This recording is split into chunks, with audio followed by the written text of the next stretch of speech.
to do things, like forces them to serve black customers. Ben Shapiro has openly stated that the victims of Andrew Tate is FAC, apparently.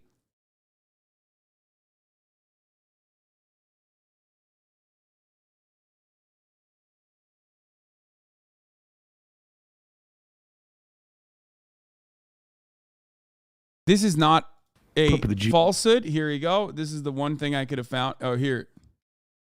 Wait, this is from a month ago. Wait, what the fuck? Practical matter needed to be able to cudgel people away from bigotry. You can make that case. I don't make that case. I think that the federal government was perfectly justified in going to the states and obliterating all of the segregation regimes that existed in the states. I do not think that the federal government had the power constitutionally or morally or philosophically to compel individuals not to engage in constitutionally protected behavior, even behavior I don't particularly like, for example, banning Jews at country clubs. I'm a Jew, not in favor of banning Jews at country clubs. I'm not in favor of banning black people from restaurants. Do I think that the federal government, had the power to compel the individual bed and breakfast owner to determine the federal government could override that person's priorities in terms of who they had in their house? No, I don't think the federal government had that power. However, he's literally saying, like, the federal government cannot compel private businesses to engage in segregation. He says that it is immoral, not the act of like engaging in segregation as an individual business owner, but the federal government telling individual businesses they can't do that. He says it's unconstitutional, immoral, unjustifiable, and unethical.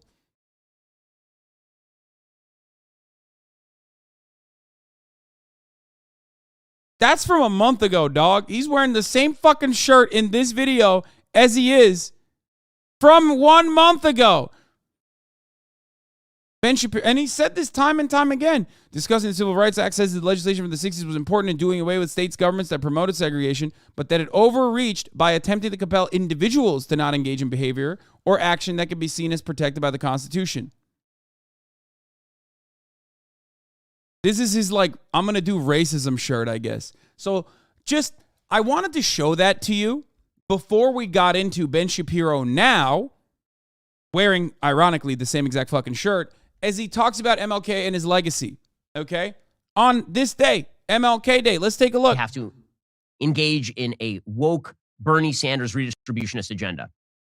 So today's example comes courtesy of Esau McCauley, writing for the New York Times, the kind of revolution that Martin Luther King Jr. envisioned. Quote, in 1968, 4 days before he was shot on the balcony of the Lorraine Motel in Memphis, the Reverend Dr. Martin Luther King Jr. delivered his last Sunday sermon at the Washington National Cathedral in Washington, D.C. It was entitled Remaining Awake Through a Great Revolution, and although King doesn't say the word woke, he uses the concept as it was understood by many black folks then, well before the term was co-opted by the political right to refer to any left-leaning policy it wanted to condemn.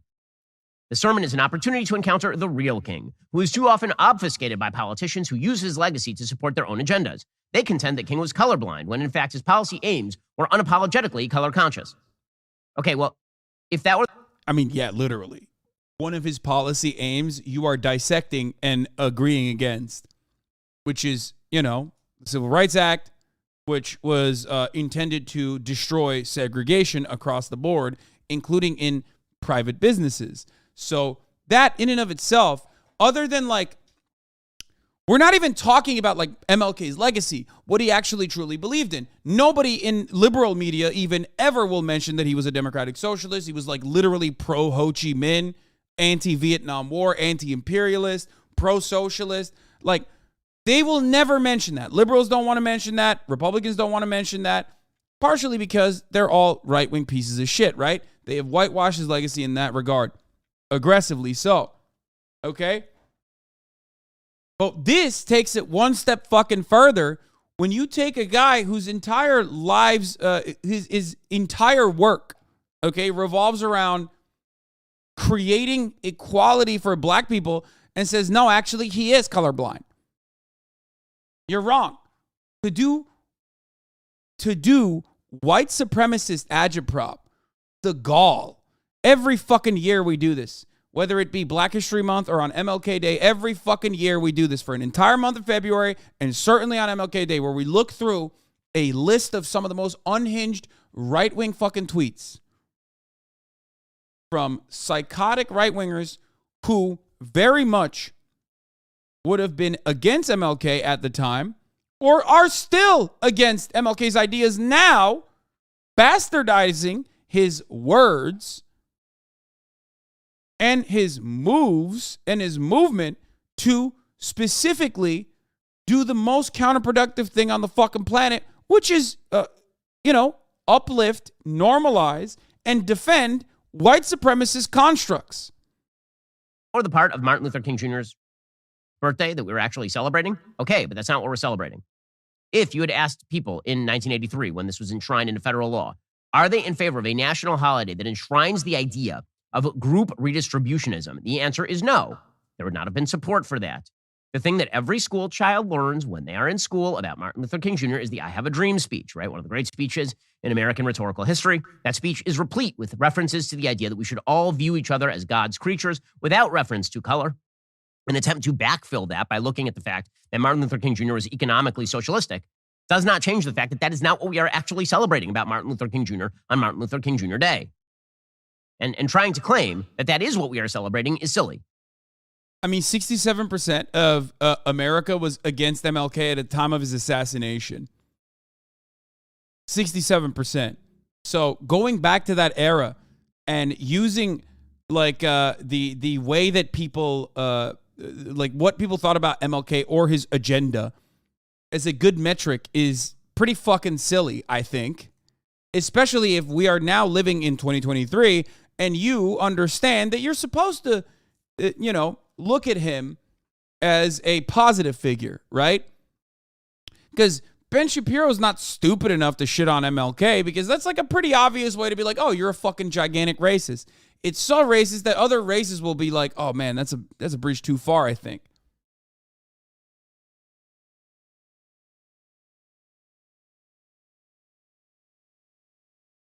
Or that that's what we should be celebrating, because in order to celebrate the part of the legacy we like, we have to celebrate the whole thing. Wrong. We don't have to celebrate his treatment of women, and we don't have to celebrate his socialistic redistribution. Oh, here we go. At least he's honest about MLK's background to shit on him. His policies, but like in a way that is like appropriate. There are a bunch of things about Martin Luther King Jr. that are not the his treatment of women part. I'm talking about his socialism. Worth celebrating, and then there are a bunch of things that are worth celebrating, and those are not the same thing. However, again, the idea here is that if you really, really want the Martin Luther King Jr. revolution, what you need is a compelling case for reparations based on the debt this country owes its black citizens. By the way, even if you were going to make this case in 1968, like directly in the aftermath of Jim Crow, it's very difficult to make that case in 2023. You're talking about half a century later. But, says this columnist for King, waking up is not simply understanding that racism is bad. It is acknowledging that racism created generational wealth for white Americans and robbed black Americans of the same economic boost. The racial wealth gap King highlighted in his sermon not only persists, but according to some studies, is basically the same as it was in 1968. Well, then I have a question.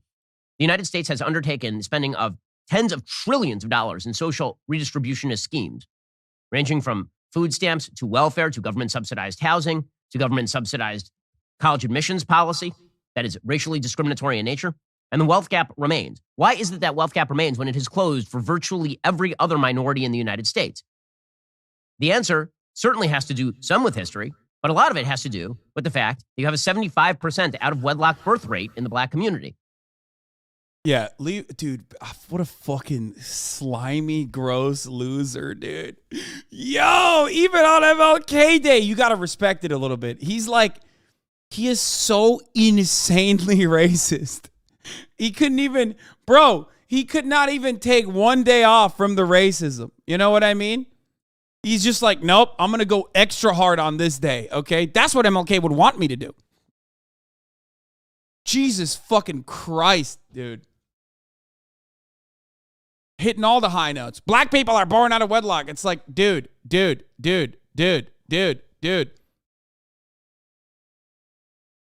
are two reasons, okay? There can only be two reasons as to why black people underperform in modern society in comparison to white people, okay? And we're talking about like middle-class black American versus a middle-class white American family. Their children and their children's performance is going to be drastically different, okay? It's true. Now, it's either external factors such as their material conditions and centuries of segregation and slavery and also, of course, the impact of such institutionalized, codified segregation and also racism, discrimination, still being a very prominent feature of black existence in contemporary society. Like, for example, no, it's not generational trauma, okay? For example, every African descendant of slave in this country, okay, every black person pretty much in this country is 1.5 generations removed from abject poverty. 1.5 generations removed. How does that happen? How? Why did that happen? Think about it for a second. Because segregation wasn't that long ago. You know what I mean? Even slavery and the abolition of it, not that long ago. Okay? And at no point has restitution been offered to black people in this country. It's never happened. Black people have still been weaponized, and their existence has still been weaponized, and they have been cast aside and pushed into areas that are low income, that have been purposely starved out. Okay? How you've never corrected that wrong. You've never turned around and said, you know what? Actually, this is fucked up. Let's fix it. Okay? All of that is systemic. That's an external factor. So if you recognize that, you have to recognize systemic racism exists. On the inverse of that, on the other side, there's another reason. The idea that Ben Shapiro and Republicans in general push for, because they say systemic racism doesn't exist, and that is intrinsic factors. And that is racism. That's it. It's either external factors or internal factors. Either black people have been held back in a systemic way, and if you understand American history, even when the most basic understanding of American history should allow you to recognize that it is actually black people being held back as a consequence of racism, as a consequence of slavery, as a consequence of segregation, okay? Or it's internal, and that means that you believe black people are just genetically inferior, and that is precisely why they've been held back. That's just racism. That's white supremacy. That's it. That's it. It's simple. It's not that hard. It's not that difficult.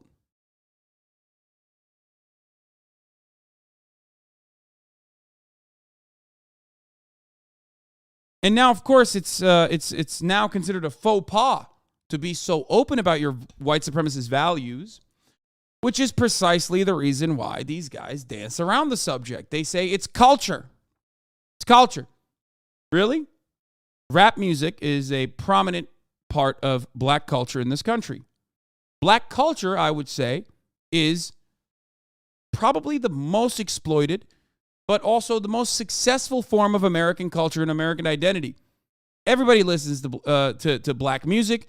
Everybody listens to black trends. Everybody follows black trends. Everybody is very much internationally following black culture. So why does it impact black people differently then?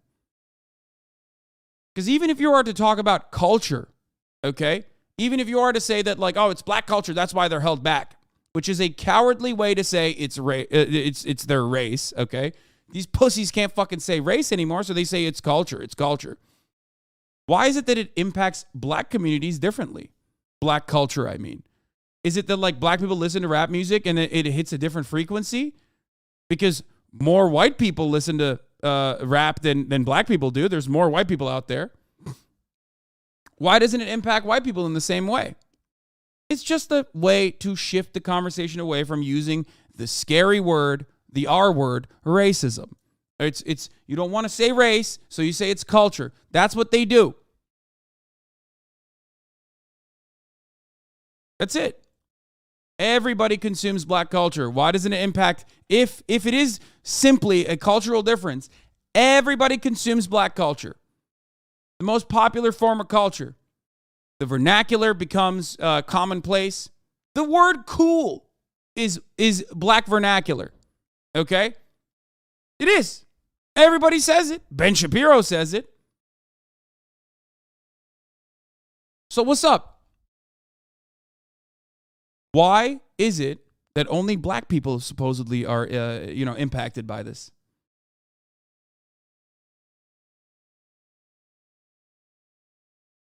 not. It's external. It's systemic racism. But of course, these motherfuckers don't want to admit that because that would undermine their entire worldview because they're racist. That's it.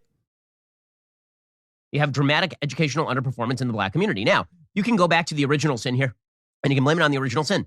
And that's all well and good. But the decisions that are going to change the trajectory of the wealth gap in the United States are decisions that are made today, not by governments who sign checks. They're decisions made on an individual level to be responsible and to help make life better for your children. That is the story of how groups, generally speaking, rise in the. What does birth rate out of wedlock have to do with these things? I mean, there's also a reason for that as well. That's like a very racist way of saying black people don't want to be in like a two parent household because like they're promiscuous. It just goes back to like black men being violent and the age old stereotype of like black men being primal and animalistic and violent and like hypersexualized. It's like a very common fucking trope that Ben Shapiro is like trying to pinpoint. Okay, they make it seem like it's that mode of existence, which by the way is also bastardized because despite being out of wedlock, black men, according to studies at the very least, happen to be in the lives of their children significantly more than the way that like conservative media presents it as such, even if they are not in a government recognized marriage. But some of the reasons as to why there is a statistical anomaly there or a disparity there, because there is one, is fucking the criminal justice system. Okay? 1 out of 5 black children in this country have one parent that's incarcerated. That number goes up to 1 out of 42 for white people. What the fuck do you mean? That's crazy. Oh my God, I can't believe.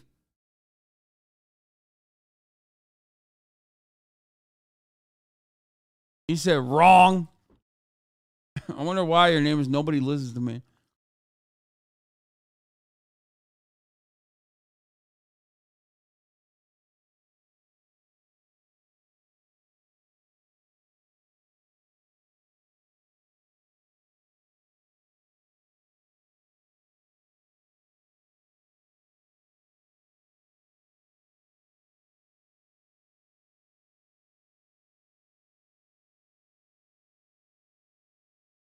Why do we have so many fucking weird like like sock accounts in today? Yeah, new account. Whoa, calm down, Roid Rage. I'm saying it wrong. That's true. Roid Rage. Oh, school's out. It's MLK Day. That's why. A lot of people are on their burners talking shit. Here, take 30 seconds off. Reconsider what you said. My man said Roid Rage. I fucking wish. United States. Individual members of the groups, not as groups, individual members of the groups make good decisions. When they make good financial and personal decisions, the wealth in their family increases. And when the wealth in their family increases, it increases intergenerationally. This is how you cure the problem. I will agree with you about the problem with the evils of Jim Crow and slavery. Of course. And I'll agree with you that obviously puts some groups behind the 8 ball to start with in 1965. But when you're talking about 2023, and the people who are now experiencing the wealth gap being born 40 years after the Civil Rights Act, then you got to start asking questions as to how do you choose to solve the problem? But the answer is that we are just going to say that we need to recommend the same solutions that Martin Luther King Jr. was talking about. 1 in 5 incarcerated, but isn't it the fault of the person who committed the crime? Genuine question, because that will be the conservatives' argument. Better call Saul. That's a great question. Most crime is not a consequence of people being evil or bad or wrong. Crime is a consequence of poverty. If you recognize the underlying material reasons as to why crime persists in certain communities, and you recognize that those certain communities have been held back specifically through systemic discrimination, you will now arrive at the truth about why black men are over-policed and also incarcerated at higher rates. There's also even like easy statistics to point to that even liberals will understand without trying to recognize the underlying material conditions. For example, black men black men go to prison and have longer sentences for the exact same kinds of crimes that white men are not suffering under the same conditions in the criminal justice system, like weed. Black men and white men smoke weed at the same rates. Okay, but black men get longer sentences and also are more likely to go to prison when they're caught with this same amount of weed. They're arrested at 4 times the rate, despite the fact that they consume, they use drugs at the same exact rate. It's codified in crack versus cocaine sentencing as well. Yes, that was a byproduct of the war on drugs. Shouts out to Joe Brandon.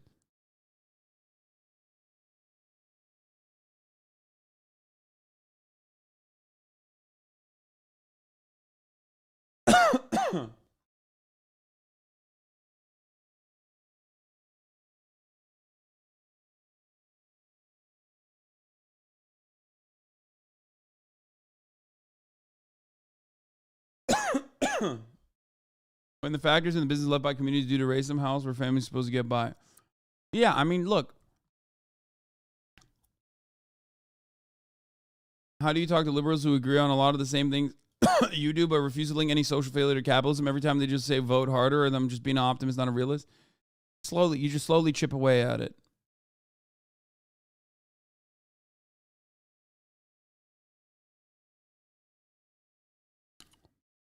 Black communities are consistently, historically, and in contemporary society underserved.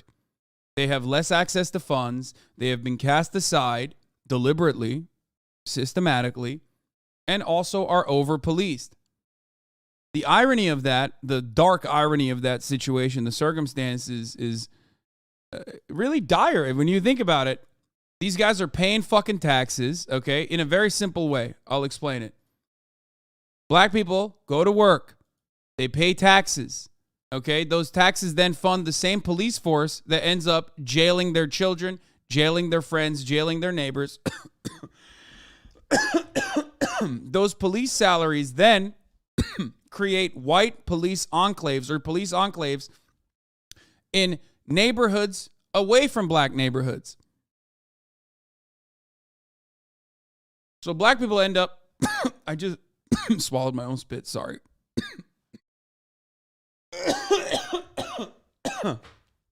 I'm having a hard time.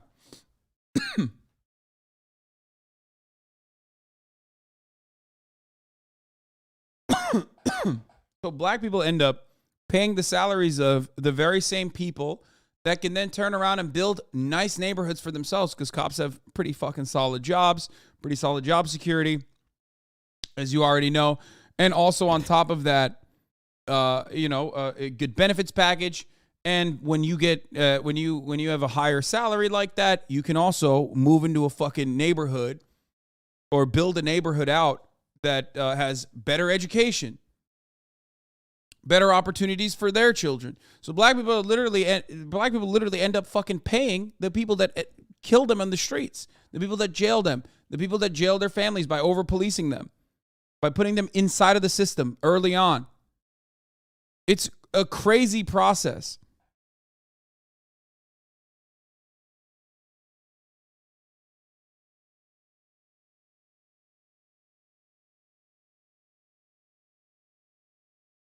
About. Which is why you have another column in the Washington Post today by Perry Bacon Jr. saying the racial reckoning led to lots of talk but little real change. And he points out many American leaders and institutions will honor the legacy of the Reverend Martin Luther King Jr. on Monday and pledge to work toward his goals, but they also most certainly won't sound as committed to black causes as they did in the weeks immediately following Floyd's murder by Minneapolis police. Well, right. I mean, that's because in the aftermath of George Floyd's killing by Derek Chauvin, essentially you had a bunch of woke virtue signaling. People didn't look at the original situation of the case and say there is no evidence of actual racial bias in this particular case.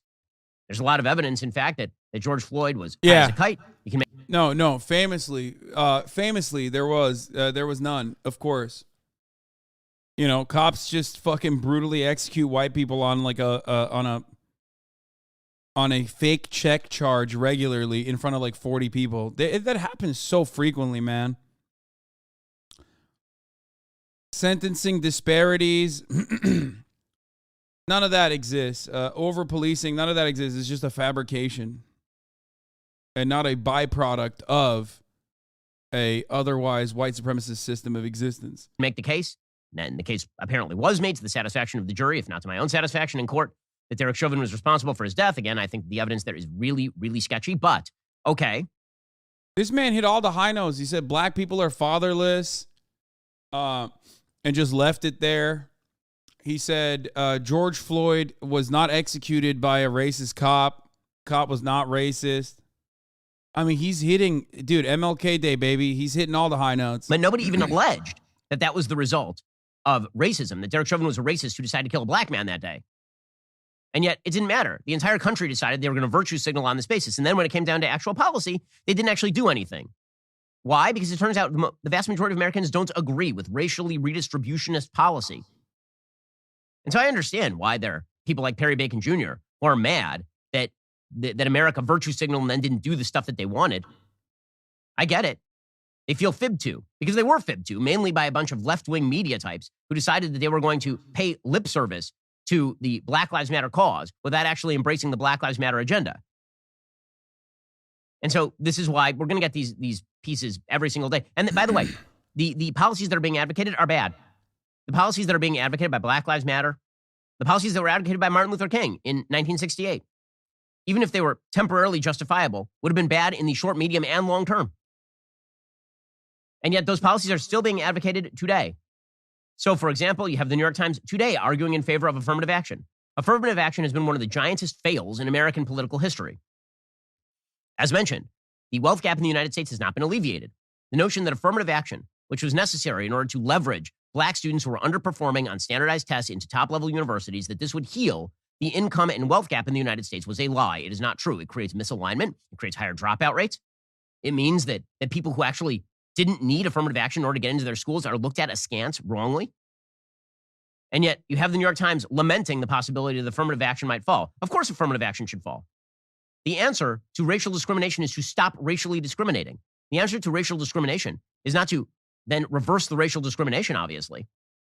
And yet the New York Times is preemptively lamenting the loss of affirmative action. Quote, okay, I can't do this. I can't do the rest of this. Okay, I will lose my mind. Listen, affirmative action is a bandage solution. It's not the best one, but it's the only one that liberals have been able to push forward.